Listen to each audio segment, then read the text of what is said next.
ladies and gentlemen, my name is Mildra, and I will be your gaming monk for the evening. So, cast your mind back to October of 2024. I put up a review of Fabula Ultima where I stated that there were parts of it I liked, but ultimately I felt it did not meet the stated goal of live out your JRPG fantasy. At least in my opinion. Flash forward a few months, and good sister Ember asked me to revisit the game, since all 3 of the Atlas expansions had been released.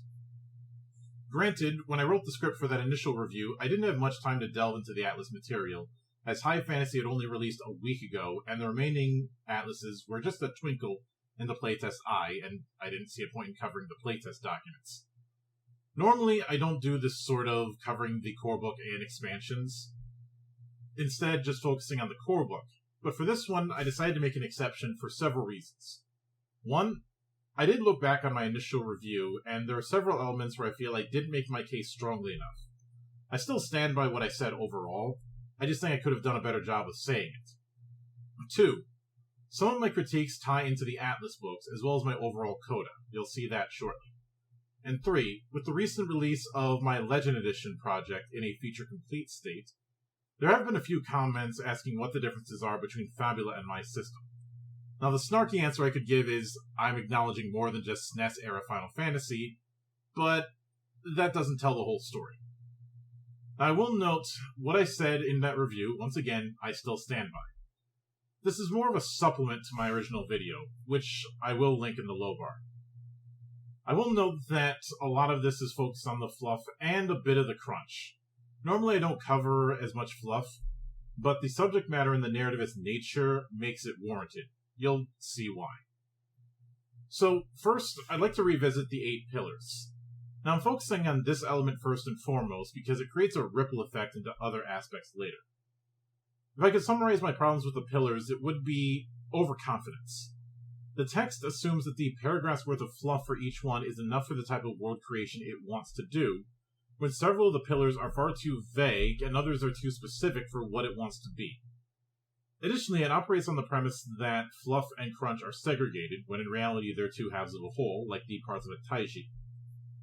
For example, the everything as a soul pillar is too superfluous as it's written, as if it's supposed to be tied to the supernatural element, which if that's the case, it could have been just folded into the magic and technology pillar.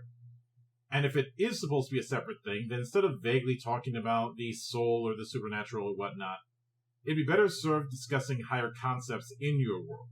An example of this sort of thing would be the Far Plane in Final Fantasy X, which I specifically cite because author Rooster Emma spoke highly of it as one of his favorite FFs.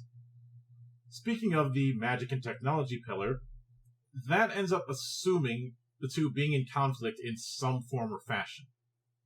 Now, are there a lot of console RPGs where that is the case? Yes. But that doesn't mean it has to be for your setting, and assuming so is designed by gospel, as I often call it in this monastery. I have a feeling calling this pillar the impact of magic and technology might get around that presumption, but that's just me. Now, moving on to some of the other pillars, the heroes of many sizes and shapes and It's All About the Heroes are both touching on the same overall concept, and may have been better served as heroes of all origins. Since, again, the way it's written carries designed by gospel assumptions regarding how characters are set up. But put a pin in that second one, I'll get to that later. And lastly, the pillar of mystery, discovery, and growth, I feel is better served as a narrative framework for adventures or character arcs rather than for developing the world.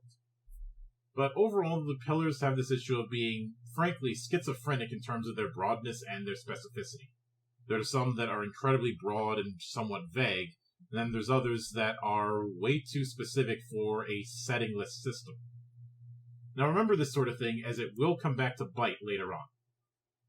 Now before I get into more of the setting, not setting stuff, I'd like to revisit class design, as there's a few things I think I missed.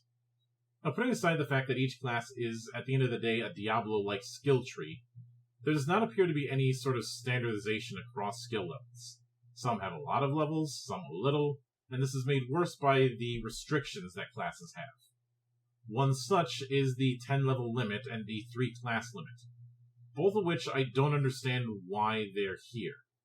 I feel it's an arbitrary bottleneck when levels are simply skill points to spend on skills for classes, with a lot of skill leveling essentially being number go up. This also means a lot of these spellcasters cannot gain all of their spells. Many of them, like the Elementalist, have 12 spells, but you only have 10 levels. Now, in my initial review, I said I didn't feel there was a strong enough line between simple and martial weapons.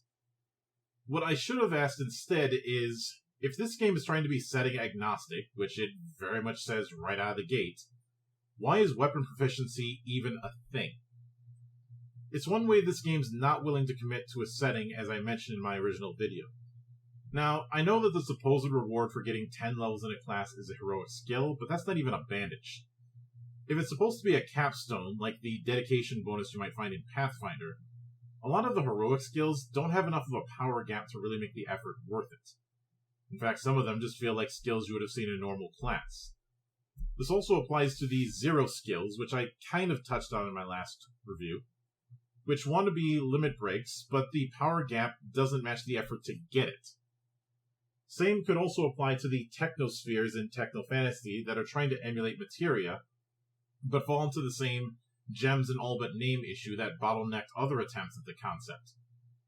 Even more baffling, many heroic skills commit the cardinal feat tax sin. Even if there's no feats per se, it is there in all but name. This is something I thought we'd moved past as designers years ago, and I'm especially baffled with how two-weapon fighting works, and it really does have that feat tax. It's almost like I'm being pulled back into Pathfinder 1e and D&D 3rd edition with this sort of thing.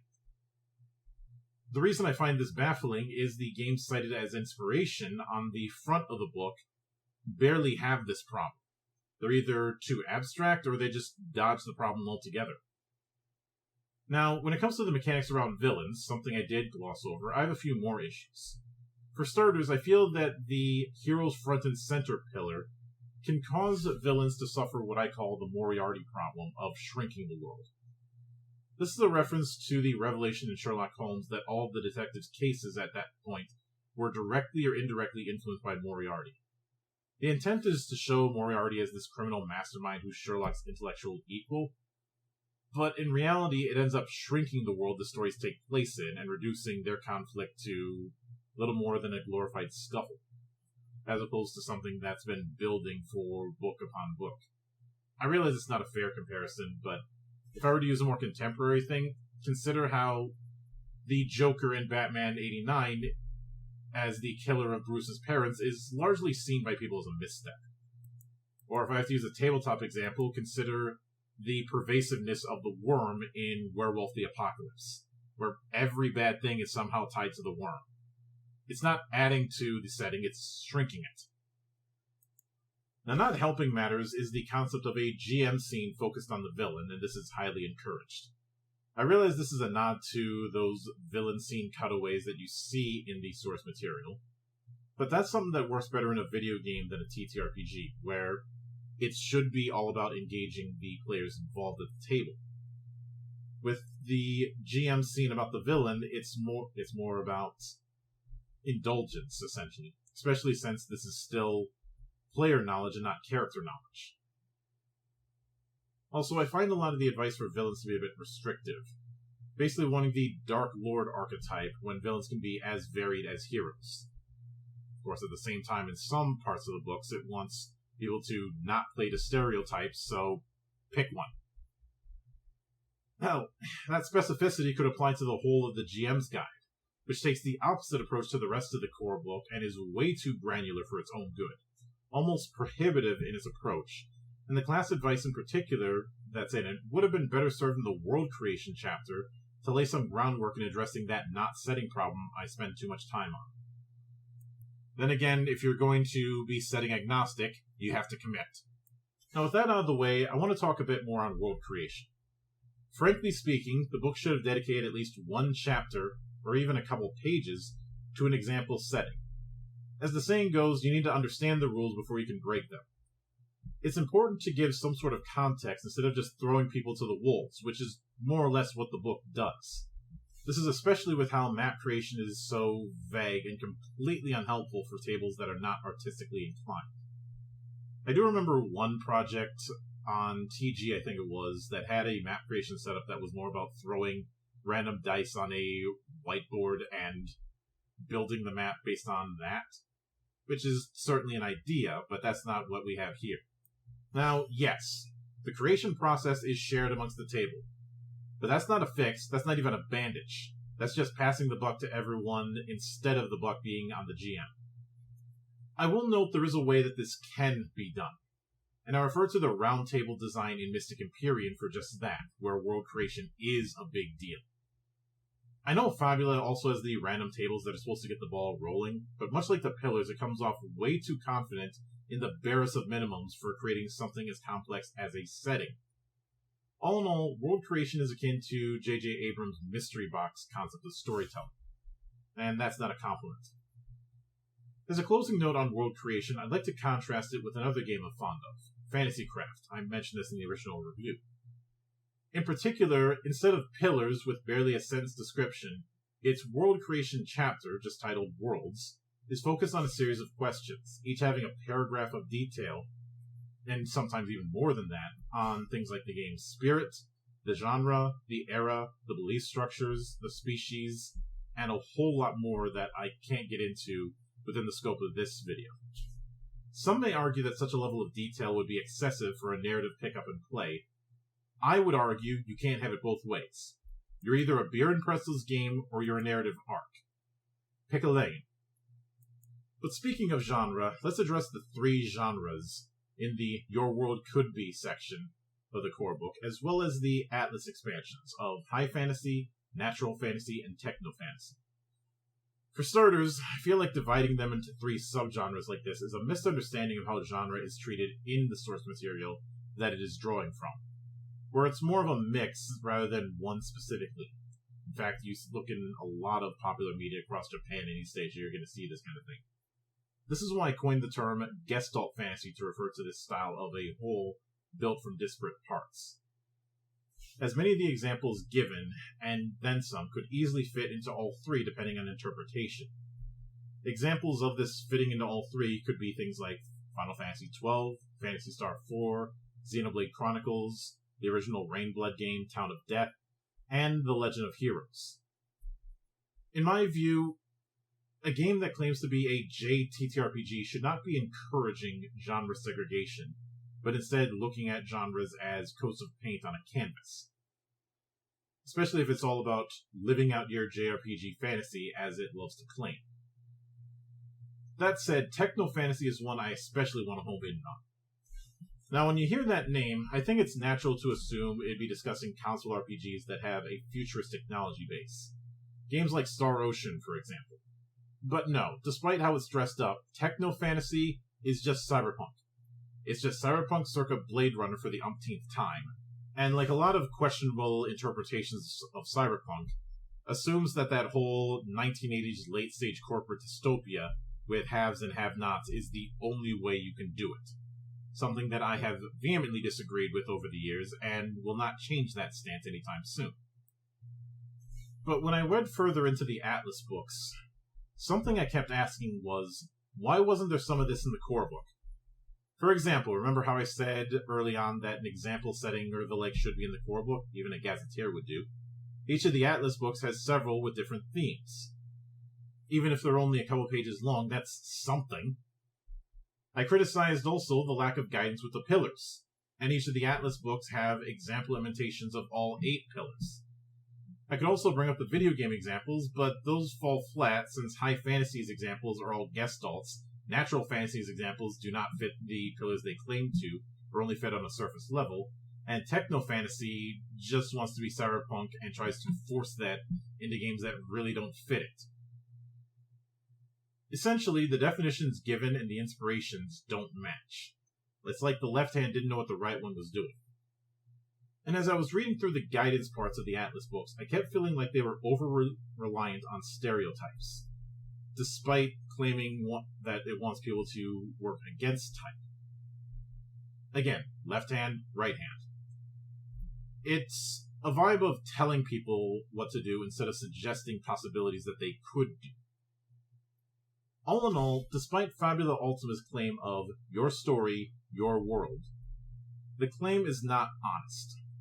This is not about living out your JRPG fantasy, yes, I'm going to keep harping on that tagline, but rather the writer's idea. The writer, in this case Rooster Emma, wants you to live out what he views the JRPG fantasy to be.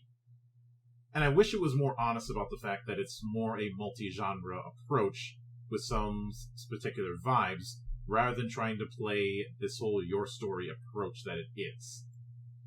For example, I don't have this kind of problem with, say, wine, what's old is new, because each of its three setting pillars, old, new, and now, are very specifically focused on a certain genre. Old is focused on heroic fantasy. New is focused on space opera. And now is focused on action movie shenanigans. None of them have a particular setting per se, but they have a consistent vibe in each of those three books. But getting back to Fabula Ultima, it's vague when it needs to be specific, and specific to the point of granularity when it needs to be vague. Not helping matters is the blank check design not having consistent upper and lower bounds, instead just relying on the genre savviness of the table, which I do not believe is a good idea, because every game is someone's first. Now, last time I covered this, I gave it a grade of playable, but in revisiting this, I have to bump that down to caution. Despite my critiques, there's still a lot to enjoy, and one could brute force the system to overcome some of my issues. But there's an overall air that it wants to flip the table if you at any point go off the beaten path it's prepared for you. I suppose that's why it's a little surprised that a lot of the actual plays I looked into to test a theory of mine stick to that steampunk fantasy pastiche a la Final Fantasy VI or 14, or go with generic high fantasy. Now, fantasy brain rot is certainly a thing, but when guidance isn't there, the temptation is to stick to something safe. The core book ends with the words, "Your story is not over." But I'd say that your story, in that sense, never even got written. Stay frosty.